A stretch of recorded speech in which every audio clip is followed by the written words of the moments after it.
이 시간 들려주신 영적 교훈의 음성을 다 함께 들을 수 있길 바랍니다. 먼저 본문 28절 말씀 다 같이 읽겠습니다. 그러나 너희 생각에는 어떠하냐? 어떤 사람에게 두 아들이 있는데 맏아들들에게 가서 이르되 예 오늘 포도원에 가서 일하라 하니. 아멘. 여기 두 아들의 비유가 나오는데요, 그 아버지가 이 두 아들에 대해서 이 아들들이라는 이 단어를 이 테크나라는 단어를 쓰고 있어요. 이 복수로 기록하고 있는데요, 그것은 이 아이들이라는 뜻으로 해석되어야 되는 것입니다. 다시 말하면 그들이 다 큰 어른들인데 지금 예수님께서는 이 두 아들의 비유를 들면서 두 아이들이라고 표현하고 있습니다. 이 말씀을 깊이 묵상해 보면요, 이스라엘 백성들 향하는 이 아버지의 심정에 주님의 마음을 말하고 있습니다. 우리가 자식들에 대해서 제일 끓는 사랑이 갈 때가 언제입니까? 자식들이 무기력하고 무능력하고 그저 부모님만 의지하며 살아갈 때, 그때 자식들에 대해서 가장 깊은 사랑을 쏟는 거예요. 그때 그 아버지의 사랑의 마음을 표현하고자 이 두 아이의 비유라고 말씀하신 거예요. 그래서 여기서 예 오늘 포도원에 가서 일하라 이렇게 맏아들에게 말씀할 때도 역시 단수로 테크논, 아이야 오늘 포도원에 가서 일해라 이렇게 말씀하신 거예요. 여기 나오는 포도원은 구약 성경에서는요 항상 사명의 자리를 상징하고 있었던 거예요. 내 사명의 자리에 가서 일하는 거예요. 그것도 오늘 포도원에 가서 일하라, 이 오늘을 먼저 말씀하시면서 강조하는 것을 주목할 수 있길 바랍니다. 왜냐하면 우리에게 내일은 없기 때문이에요. 사실 우리가 흔히들 생각하기를 천년만년 살 것으로 착각도 하고요, 또 평균 수명 이상으로 살기를 기대도 합니다마는 엄밀하게 말하면 우리 인생은 하루살이라는 것을 잊어서는 안 되는 것입니다. 하나님께서 하루하루 살려줄 때 우리가 살아있고요, 한 주 한 주 살려줄 때 우리가 이렇게 주일날 나와서 예배도 드릴 수 있는 것이죠. 하나님이 안 살려주시면 우리는 살 길이 없는 것입니다. 그래서 우리가 종말론적인 신앙 가지고 이 사명의 자리로 가서 우리에게 맡겨진 사명을 충성스레 감당하는 주님의 음성을 들을 수 있길 바랍니다. 그런데 문제는 우리가 신앙생활하면서 내 사명이 무엇인지도 몰라버려요. 내 사명의 자리가 어딘지도 몰라버려요. 내 사명의 시간이 언제까지인지도 몰라버려요. 그리고 목사, 장로, 권사, 집사 해버리니 이게 무슨 의미가 있겠냐는 거예요. 그렇다면 이 사명, 미션이라는 뜻이 무엇입니까? 그것은 하나님께서 마지막 때 우리를 쓰시기 위해서 콜링, 우리를 부르신다는 거예요. 그 하나님의 부르심을 깨닫고 우리 인간으로서 응답하는 것, 바로 그것이 우리에게 주인 사명이라는 것을 잊지 마시기 바랍니다. 그 사명은 어떻게 할 수 있는가? 가장 먼저는 내가 가장 잘할 수 있는 것들이 누구에게나 다 있습니다. 두 번째는 내가 다른 일은 몰라도 이것만은 기쁨으로 할 수 있는 것이 다 있습니다. 마지막 세 번째는 이것은 나 자신이나 내 자식들을 위해서가 아니라 주님과 고통당하는 이웃들을 위해서 해야 할 것들이 다 있습니다. 이 세 가지가 일치될 때 그것이 바로 하나님께서 우리에게 주신 사명이라는 것을 잊지 마시기 바랍니다. 그래서 우리는 내 몸과 마음과 시간과 재능과 물질과 생명까지도 쏟아서까지도 그 사명에 충성을 다할 때, 여러분 이 땅의 삶이 얼마나 은혜롭고 축복되고 행복하고 의미있고 보람되고 감격스러운지 모르는 거예요. 그래서 고린도전서 4장 1절에서 2절에 사람이 마땅히 우리를 그리스도 일꾼이요 하나님의 비밀을 맡은 자로 여길지어다. 그리고 맡은 자의 구할 것은 충성이니라. 강조한 이유가 바로 여기 있는 것입니다. 계속해서 본문 29절 말씀 다 함께 읽겠습니다. 대답하여 이르되 아버지 가겠나이다 하더니 가지 아니하고. 맏아들은 아버지가 오늘 포도원에 가서 일하라고 명령했을 때 아버지 가겠나이다 그랬어요. 헬라 원에 보면 에고라는 단어 썼어요. 1인칭 대명사사 I will go 이렇게 대답했다. 아주 자신 있게 자발적으로 아주 자의적으로 대답을 했지만 가지 않았어요. 당시 대제사장과 장로들은 하나님 말씀을 잘 믿고 잘 깨닫고 잘 순종할 것 같았지만 사실은 그렇지 못했어요. 왜냐하면 영적 교만에 빠져 있으니까. 그들의 영의 눈이 어두워졌어요. 복음을 깨닫지 못하고 율법에 사로잡혀 있었기 때문이에요. 이 하나님의 말씀인 율법은 우리가 죄인됨을 깨닫게 하고 예수 그리스도 앞으로 인도하는 역할을 하는 것입니다. 이 율법 안에서 우리는 복음 되시는 예수 그리스도를 바로 발견하고 바로 믿고 바로 따르며 살아가야 되는 것입니다. 이것이 복음 신앙인 것입니다. 그런데 말씀의 마지막 때가 되니까 많은 사람들이 이 복음을 흐려놔버려요. 마치 이 율법을 행함으로 의롭다함을 받는 것처럼 그렇게 잘못 가르칩니다. 거기에 다 속아 살아가는 거예요. 바로 이 마다들이 그런 거예요. 바로 그들은 대제사장과 서기관 장로들을 말하고 있었던 거예요.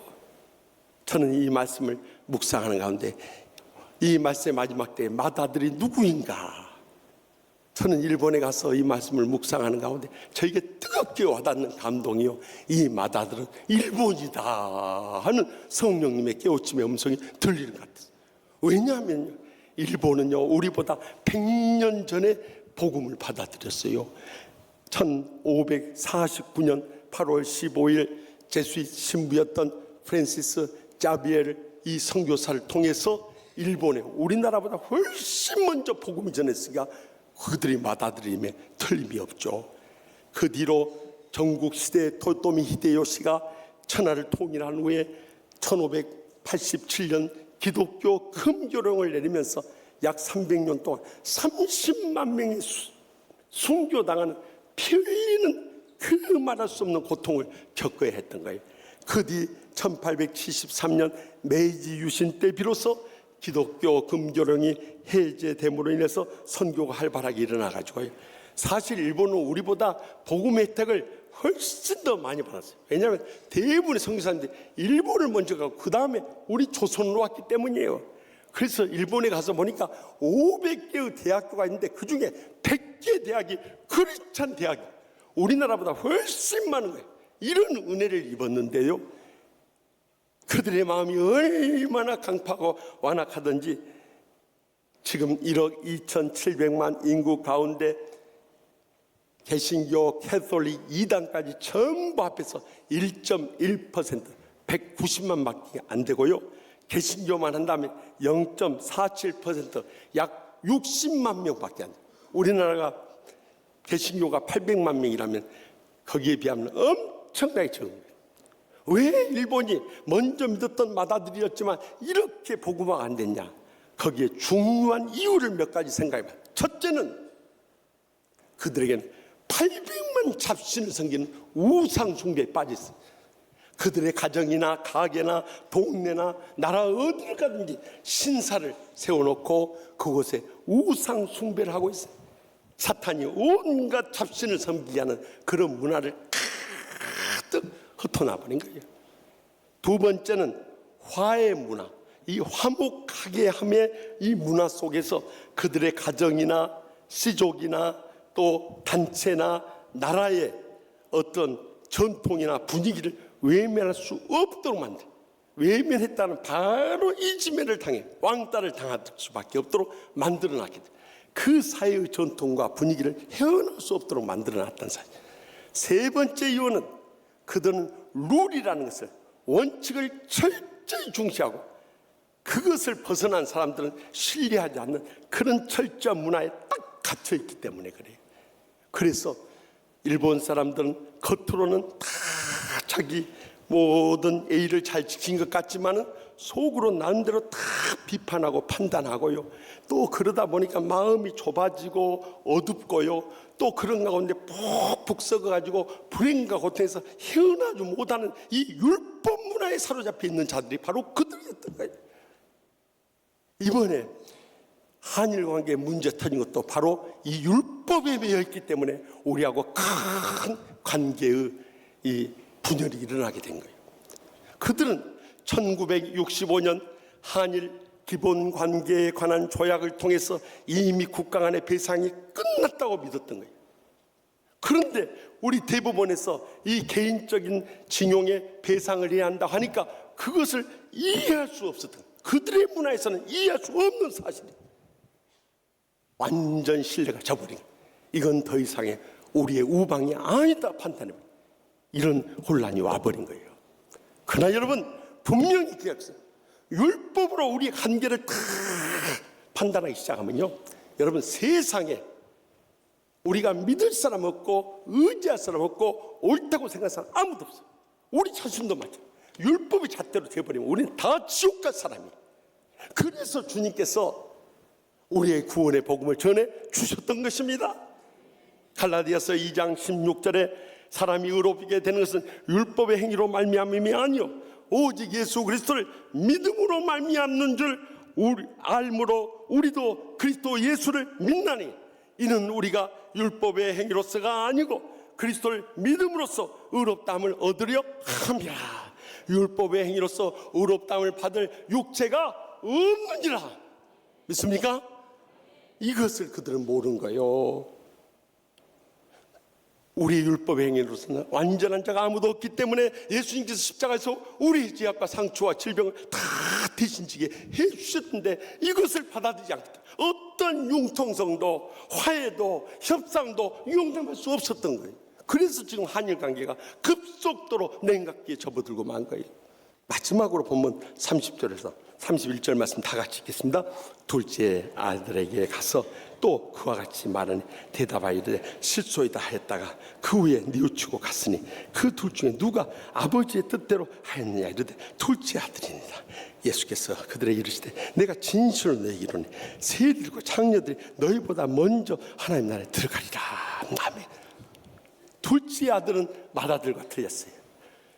오늘 보도원에 가서 일하라 하니까 둘째 아들은 싫습니다 해놓고 가다가 생각해보니까 그래도 아버지가 부탁한 건데 어떻게 내가 거절할 수 있는가 다시 돌아와서 일하러 간 거예요. 그러자 예수님께서 그 문답하던 대제사장들과 장로들에게 묻습니다.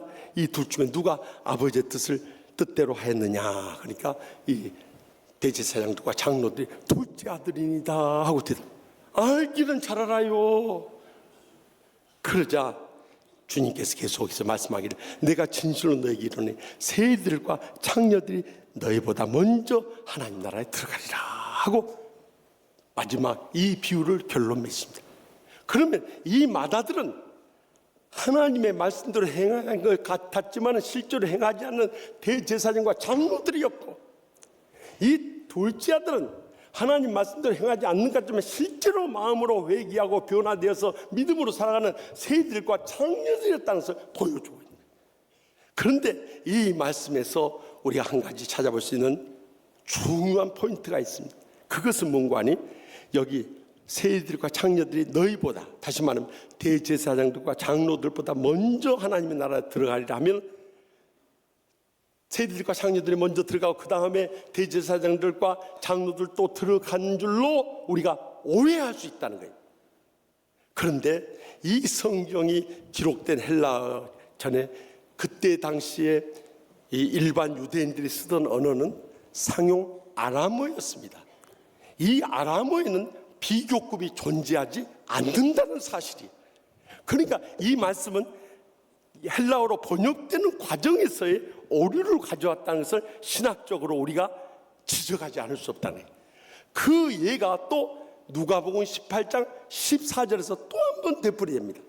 그래서 지난번 이 개역판에서는 그렇게 번역했어요. 이 사람 세리가 저 사람 바리새인보다 의롭다함을 받고 집으로 내려갔느니라 이렇게 번역을 해놓으니까 이것도 비교급으로 오해를 해가지고 세리가 더 의롭고 그 다음에 바리새인은 덜 의로운 것으로 착각하기 쉽지만 이번 번역에서는 그것을 바꿔서 제대로 번역을 해놨어요. 어떻게 번역해놨냐. 이에 저 바리새인이 의롭다함을 받으신 것이 아니고 이 사람 세리가 의롭다 하심을 받고 그의 집에 내려갔느니라. 번역이 이렇게 달라져 버린 거예요. 그러니까 비교급은 존재하지 않는다는 거예요. 그래서 여기서도 우리가 바로 해석을 한다면 이렇게 해석을 해야 되는 거예요. 세리와 장로들이 대제사장들과 서기관들보다 장로들보다 먼저 하나님의 나라에 들어가느니라, 이렇게 번역해서는 안 되고, 어떻게 번역? 세리들과 장로들은 하나님 나라에 들어가고 장로들과 대제사장들은 들어가지 못하니라. 이것이 성경이다, 바른 해석인 줄 믿으시기 바랍니다. 그렇다면 왜 오늘날 목사, 장로, 권사는 하나님의 나라에 못 들어가고 정말 일반 집사, 평교인, 새신자, 초신자들만 하나님에 들어갔느냐? 이걸 주목해야 됩니다. 이것을 두렵고 떨림으로 받아들여야 돼요. 이 말씀의 배경에는 마태복음 3장에 세례 요한의 광야에 외치는 소리가 있었다는 주목이에요. 그때 광야에서 그는 그렇게 외칩니다. 회개하라, 천국이 가까우니라. 독사의 자식들아, 누가 너희를 가르쳐 임박한 진노를 피하라느냐? 그러므로 회개에 합당한 열매를 맺고 속으로 아브라함이 우리 조상이라 생각하지 말라. 내가 너에게 이르노니 하나님의 능히 이 돌들로 아브라함의 자손이 되게 하시니라. 이미 도끼가 나무 뿌리에 놓였으니 좋은 열매를 맺지 아니한 나무마다 찍혀 불에 던져지리라. 이 경고를 하신 다음에 마태복음 3장 11절 말씀을 주목해 다 같이 읽겠습니다. 나는 너희로 회개하기 위하여 물로 세례를 베풀거니와 내게 오신 이는 나보다 능력이 많으시니 나는 그의 신을 들기도 감당하지 못하겠네. 그는 성령과 불로 너에게 세례를 베풀 것이요. 아멘.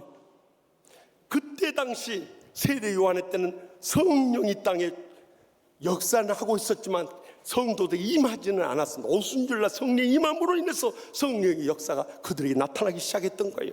그렇기 때문에 회개케 해서 물로만 세례 줬는데, 이 물로 세례 받는 것은 지난주에 말씀드렸던 것처럼 로마서 6장 3절에서 4절 말씀처럼 죄에 대해서 상사되고 의에 대해서 부활한 걸 상징한다. 그 이전에 받아야 할 세례가 성령의 세례라는 거예요. 성령의 세례라는 것은 오순절주의자들이 말한 것처럼 방언해야 성령의 세례를 받는 것이 아니라 우리가 불신앙 이전을 회개하고 예수님을 구주로 영접하게 될 때 성령님이 우리에게 임하심으로 성령의 세례를 받게 되는 줄 믿으시기 바랍니다.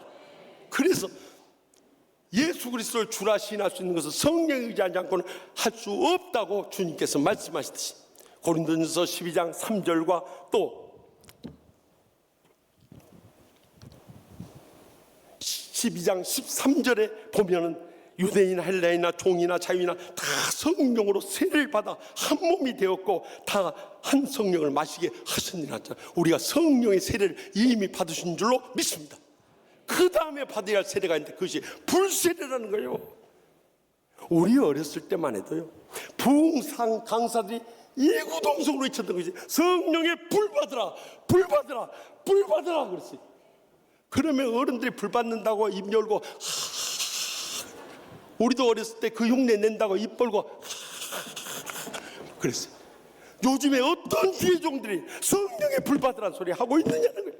이것이 말씀의 마지막 때 라오디게아 교회 차지도 아니고 더욱지도 않은 교회로 타락해버린 거예요. 그러나 우리 치유하는 교회만 성령의 불을 모두 다 받을 수 있길 바랍니다. 모두 다 받을 수 있길 바랍니다. 모두 다 받을 수 있길 바랍니다. 성령의 불 받아야 되는 거예요. 그래야 우리의 삶이 뒤집어지는 거예요. 성령의 사람, 변화된 삶을 살아가게 되는 거예요. 지난날 우리가 이 둘째 아들이 우리나라를 상징하고 있다는 것을 저는 영적으로 발견하게 됐어요.